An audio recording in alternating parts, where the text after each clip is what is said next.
Hey everybody, Scott and Sheds here. First, I want to say thank you to everybody. We have finally reached one of our milestones of 600 subscribers. So thank you all for subscribing to our content. It's because of you guys that we're able to make this, and we enjoy making it. Can't wait to make some more for you guys. If you're new to our channel, we are Scott and Sheds, and we do continuous cruise content. And if you had subscribed to our channel, welcome back. So we went on the one and only, brand new, and the second largest cruise ship in the world, Utopia of the Seas. In this video, we wanted to give our honest review of the ship based on based on our opinions and our experience during our 3-day cruising with Utopia. As of right now, it's only doing 3- and 4-day itinerary to the Bahamas area. Pretty much, Royal Caribbean is marketing it as the world's biggest weekend. We're gonna talk about the embarkation process, the sailaway party, the layout and the design of the ship, the food and the bar, and also the entertainment. So let's jump into the embarkation process. So we sailed out of Port Canaveral in Orlando, Florida. And as always, Royal Caribbean is always on point on their embarkation process, as long as like you do your pre-checked-in on your mobile app prior to your arrival. It was a breeze. It was very fast because it only took us maybe 3 to 5 minutes. So from the time that we got in, and then by the time that our embarkation process was done. Yeah, it actually took us more time to walk to the ship than they did actually checking in and everything like that. So that was something that I really liked about the embarkation process. I was worried because it's a newer ship and the sailing we were on was near capacity or at capacity, that it was going to be really packed and everybody was just going to jam up the line. But no, it was actually very quick, and I was really happy and really surprised about that.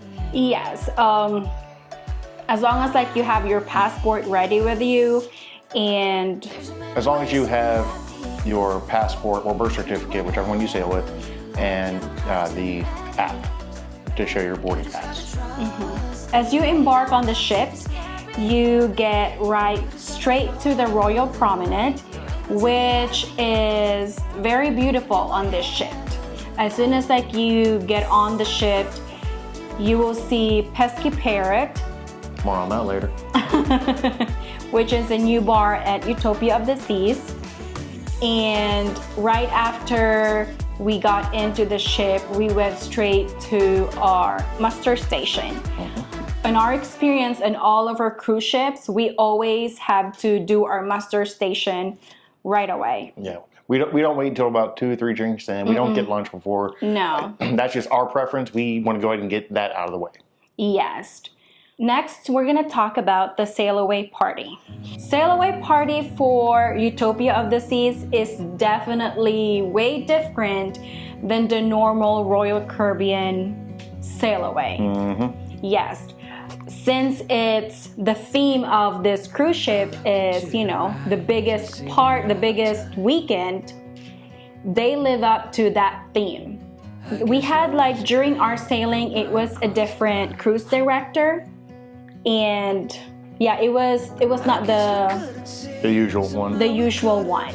Aside from the cruise director, one thing that will make or break the sailaway party is the audience, the vibe.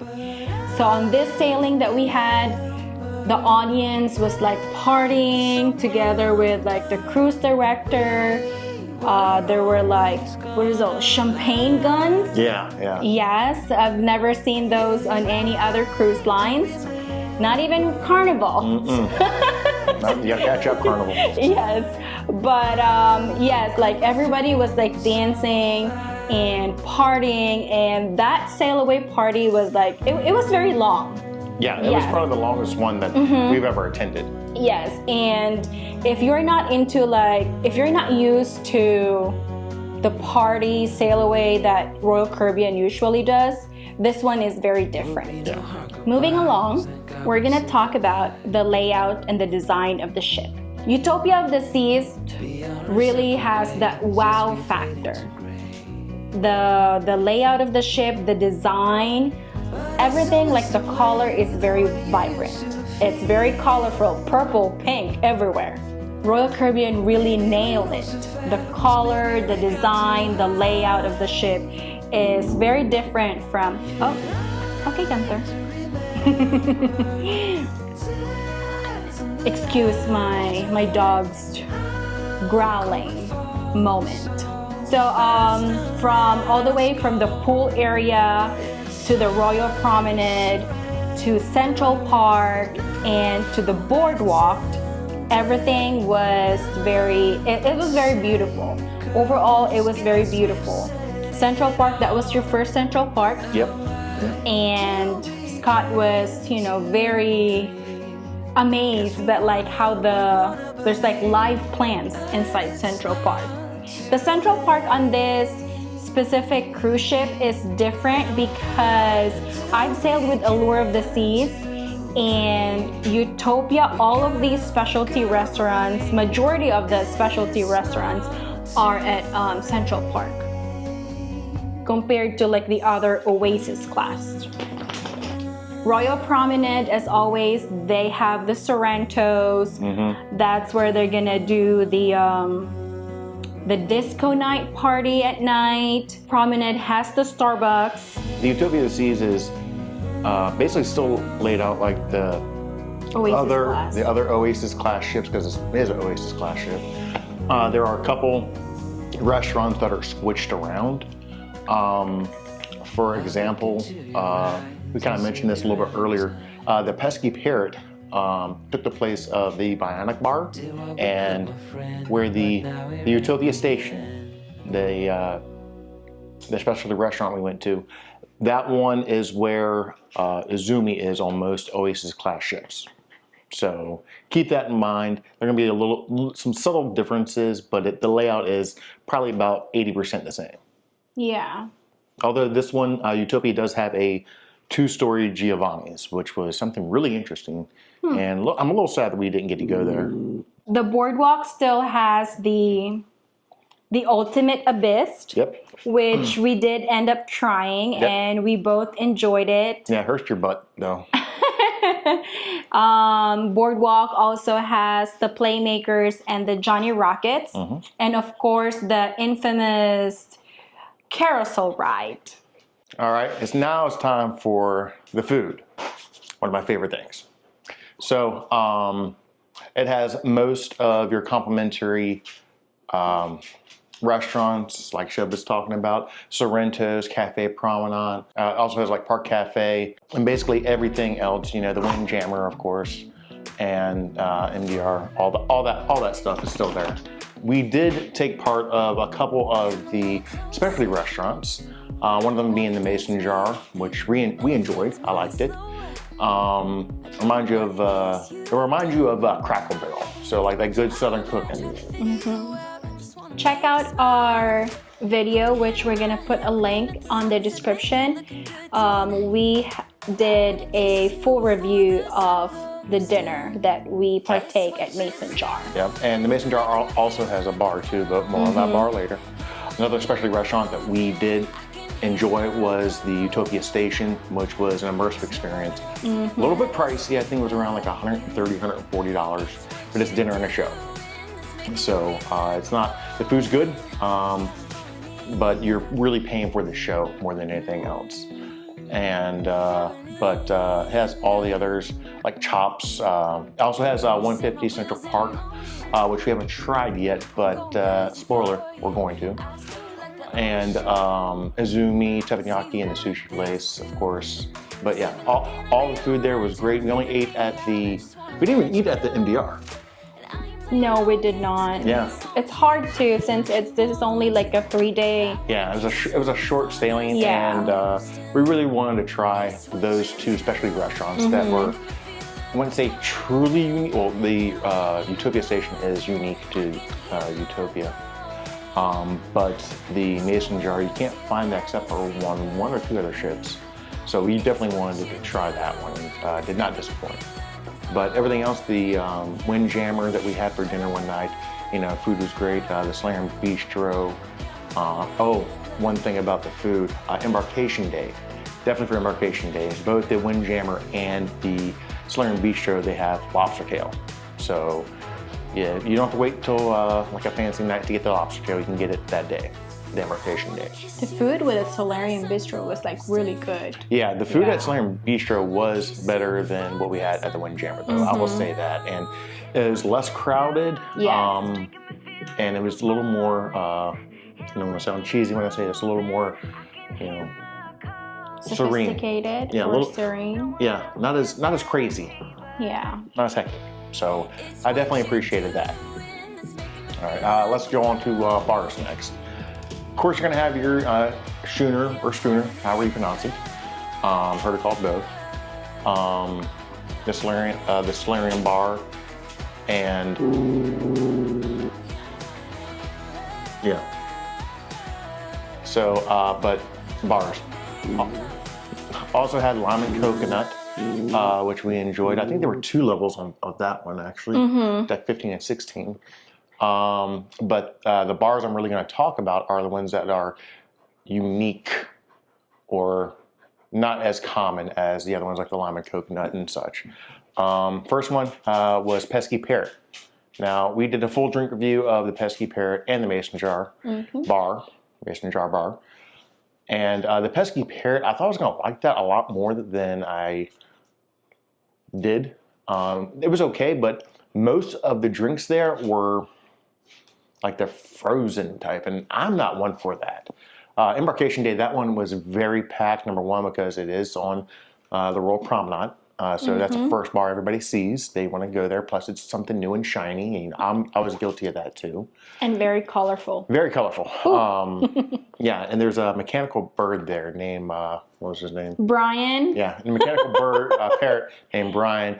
Everybody else was able to actually get Brian to talk. Shedney tried every single day we went in there, and we couldn't get him to talk. Yeah, Brian just don't like me, guys. Yeah, Brian didn't like her, so boycott Brian. Boycott Brian. Don't even go up to him. He wasn't a pretty bird. But another one of the specialty bars, as I call it, was the Mason Jar bar.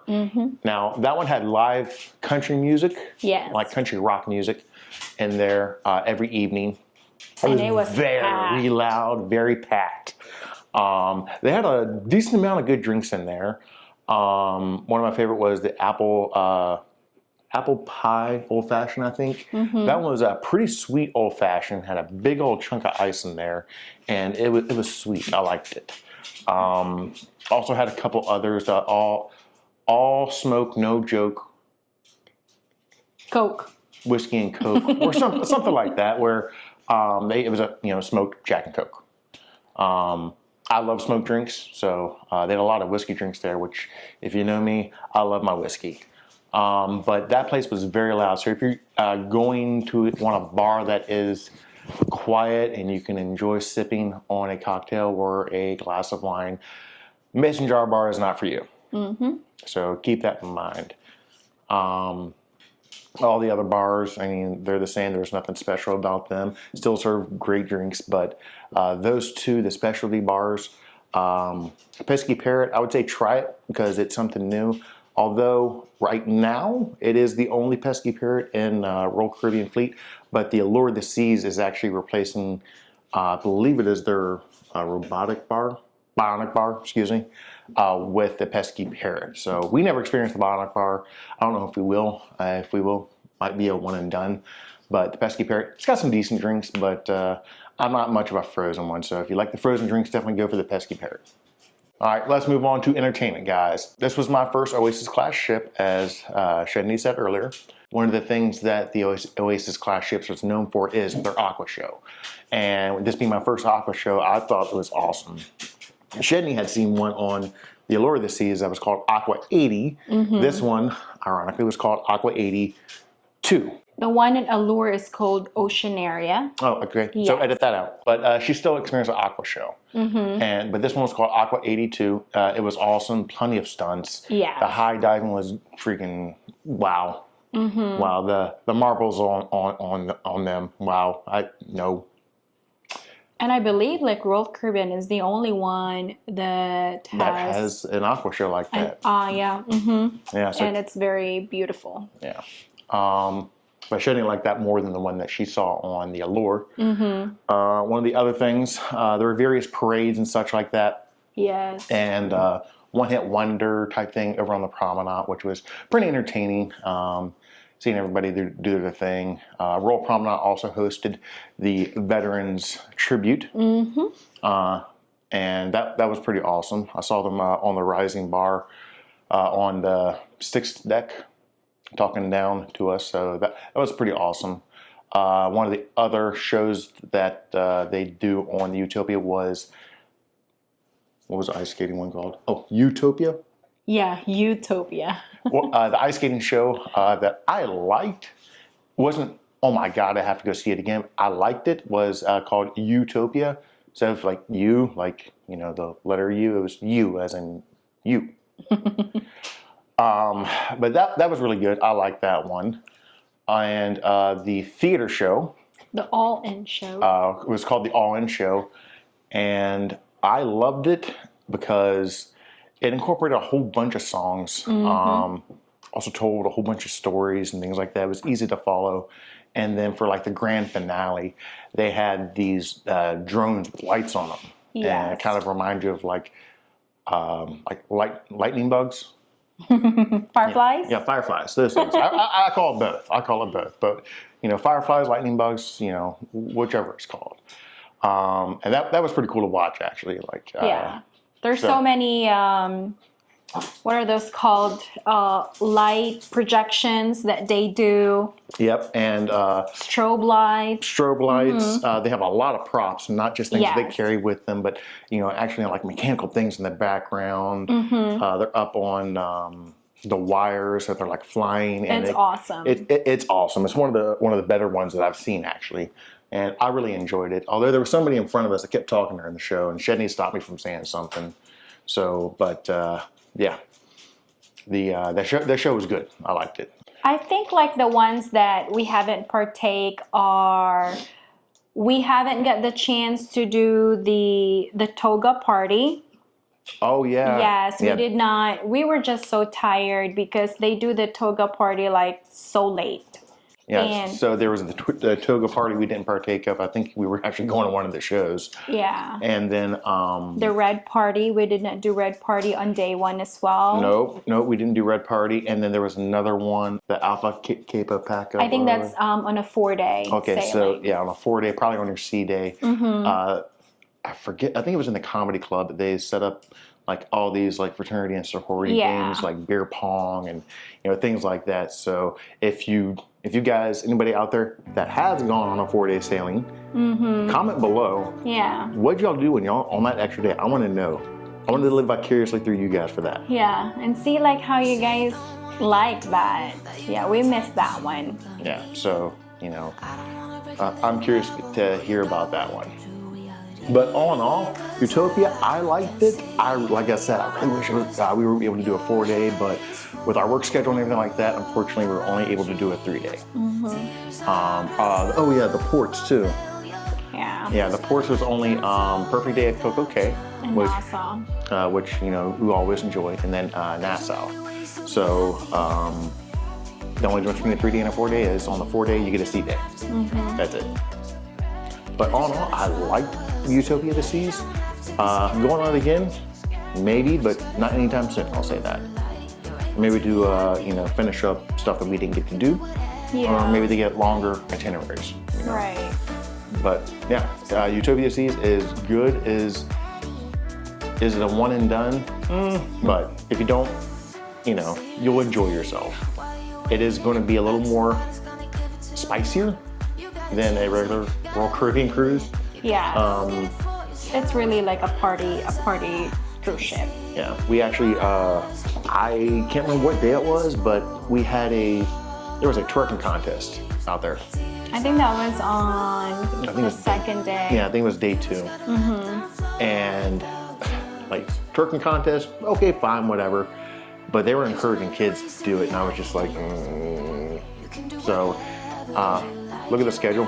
Parents, if you don't want to see your kids out there for the twerking contest, just keep that in mind. I feel like Utopia of the Seas would be a good cruise ship for spring break. Yeah, for spring break, maybe for, you know, some people who like to do bachelorette parties, for doing that one big party type thing, for the people that enjoy like Vegas, things like that. For the average world cruising cruiser, might not be their cup of tea. Yeah, if you're wanting to do a cruise where like you want to relax, Utopia will not gonna be. That wouldn't be it. It's gonna be a disappointment. Yeah, you're gonna be avoiding a whole bunch of stuff. Because it's very loud all the time, everywhere. Yeah, but hey, that's our take on Utopia of the Seas. Hope you guys enjoyed the video. If you got anything out of this, go ahead and give us that like, that thumbs up, and smash that subscribe button if you enjoy our content. And if you guys have any questions for us, leave a comment below and Scott will always answer it right away. Yeah, if somebody's commenting right away, 9 times out of 10 that's probably me. Yeah. So, but I try to answer as quickly as possible for anybody. But thanks again for watching the video, and like I said, smash that subscribe button, and happy cruising, guys.